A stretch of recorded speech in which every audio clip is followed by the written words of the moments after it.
So a lot is getting talked about the Tampa Bay pass rushers who are very good going up against sort of a depleted offensive line for Kansas City. But I feel like there's not enough getting talked about on the other end with Chris Jones. I think Chris Jones, obviously, I think a tougher task. I think the Tampa Bay offensive line is really good.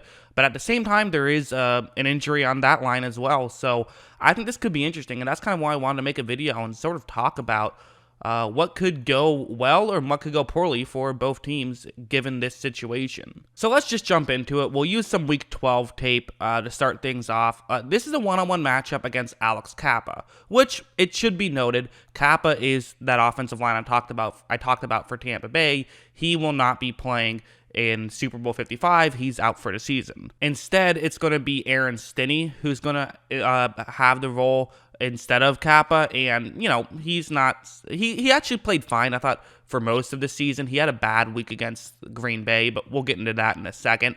First, let's just watch how this play goes. Jones is going to create some pressure pretty quickly. Brady does have just enough time to make a throw and get a completion, but still, I would probably say that's a win from Jones. I mean, there is the pressure, and it basically forces Brady to have to throw the ball within his first or second read. I have to think that if Jones had a one-on-one matchup against Stinnie, then really it would have probably been a lot quicker and Brady might have gotten sacked or at least hit on the play.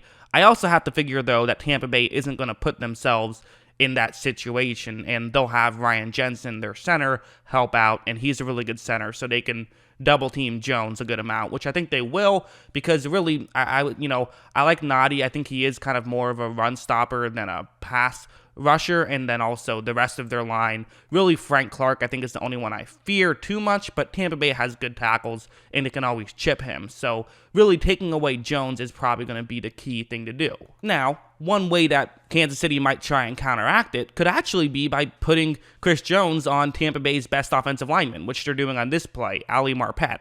Now, that seems like a completely backwards way of focusing on things, because wouldn't you rather have Jones, if he's, going to get blocked, at least take on a double team and create some one-on-one matchups for everyone else? But I think the difference is, if he can have a one-on-one matchup against Marpet, the reality is, in a pass rush situation, a defensive tackle is going to lose most of the time. If you can win a couple times, that's a good game. And Kansas City might have a better chance of getting the most wins at the line if they just say, you know what, we're going to put our best guy on your best guy and see what happens. And also, I mean, you could argue like Tristan Wirfs is better than Marpet, but I think Marpet's clearly the better guy. I think, Wirfs maybe will get there one day. I do think Marpet, the left guard, he's the guy. But as you see, I mean, Jones is going to create some pressure right here. I mean, he's able to get a little bit of pressure and the ball falls incomplete. Brady, again, is able to get rid of the ball, and that's a factor as well. It's just going to be how quickly Brady gets rid of the ball, but that could be an option. And again, if Brady's first read wasn't open, now he can't scramble, now he can't throw it there because he doesn't want to risk a pick. He probably has to throw it away, or maybe will even get sacked. So that's kind of the hope, is you're going to have to play complementary football to some degree to get a sack on Brady, but Kansas City can do that. Like right here is going to be another good example where what's going to happen is, once again, it's Jones taking on Marpet. So this is another one of those, perfect situations for Kansas City, kind of, right? I mean, I think this is what they're probably going to do a decent amount.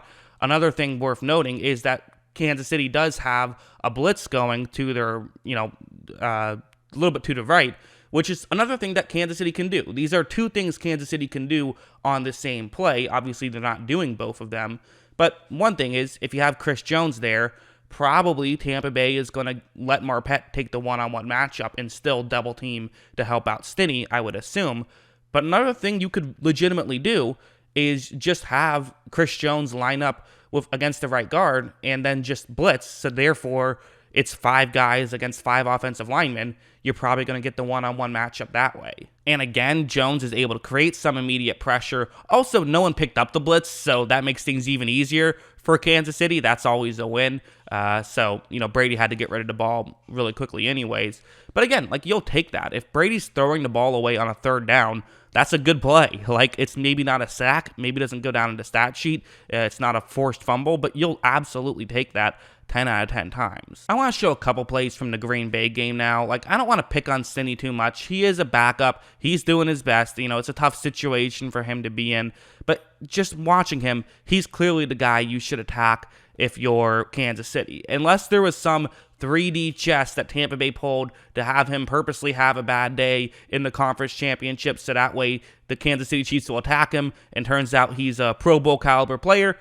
Seems unlikely. Seems like he's the guy to attack. On this one, he does have a one-on-one matchup against Kenny Clark. And again, like I said, he had been playing pretty well up until this point. So I don't know if he got injured or something. I don't know what happened, or maybe he just had a bad day. Maybe a team's just figured something out on tape that I haven't been able to notice yet. It's hard to really say, but clearly, I think it's fair to say, Tampa Bay, don't do this. Don't, in the Super Bowl, if you see that Chris Jones, the Kansas City's best defensive lineman, is one-on-one against 64, Jensen, you got to block him. Instead, on this one, it looks like Jensen's a little bit more worried about a blitz, and he is going to eventually go to his left, which, as I said, you don't really need to help out Ali Marpet too much, especially when he doesn't even have the hardest guy to block. And as you see, Clark is clearly going to win this matchup. It didn't really matter too much because Brady got rid of the ball in 2 seconds. So like I said, that's a huge factor in all of this as well, is Brady gets rid of the ball immediately. So sometimes it's not going to be that big of a deal. But of course, just getting, a couple of these plays is a huge deal. We'll show one more. This is a kind of a similar situation where this is something I could see. I could absolutely see Kansas City doing, where they have Kenny Clark. He's lined up against the center, Jensen. So now for Jensen, it's going to be hard for him to get over to his right and, help out Stinnie. Stinnie has a one-on-one matchup with Za'Darius Smith, which is obviously a mismatch. The one advantage Tampa Bay kind of has is they have Ali Marpet, who's a smart player, and even though he's a left guard, he realizes that there's not going to be a blitz here, and so he should go over and help somebody out. So as you see, Smith does sidestep Stinnie, but runs straight into Marpet. Brady has time to make a throw and get a first down to Chris Godwin. So there should be some intrigue here, and I do think that it's worth mentioning. I think that clearly Tampa Bay's offensive line is better than Kansas City's defensive line just in a vacuum. But sometimes it's not about just having the more talent. It's about, do you have a way to get pressure? Because if 4 guys win their one-on-one matchup on the offensive line, then it's a negative play because you need all 5 to do it. And for Kansas City, if you send 4 guys and 3 of them suck, it can still be a good play as long as, if Chris Jones is getting pressure, then you're good. So that's really what you got to think about for Kansas City. I would not be shocked to see them blitz. Get Chris Jones one-on-one matchups. That's really, I think, the key game plan here. I still think Jones is fantastic. Don't let the bit of a lower sack numbers this season fool you. He can still get his pressures. He got only a little bit less pressures this year than he did 2 years ago when he had the 16.5 sack season. So he's still a force, and he's got to be Tampa Bay's #1 priority to watch out for in terms of the offensive or defensive line. And for Kansas City, it's the opposite. It's, hey, he's your wrecking ball. You got to find a way to use him. That's what I think. What do you guys think? Let me know in the comments below. Who do you think is going to win this matchup between the Tampa Bay offensive line versus the Chiefs defensive line? I would still say Tampa Bay because I think they have enough talent even with Kappa out. But I do think that there is that potential for Kansas City, and they'll have their moments, I believe. That's what I think. What do you guys think? Let me know in the comments below. Always love hearing from you. And of course, as always, thanks for watching.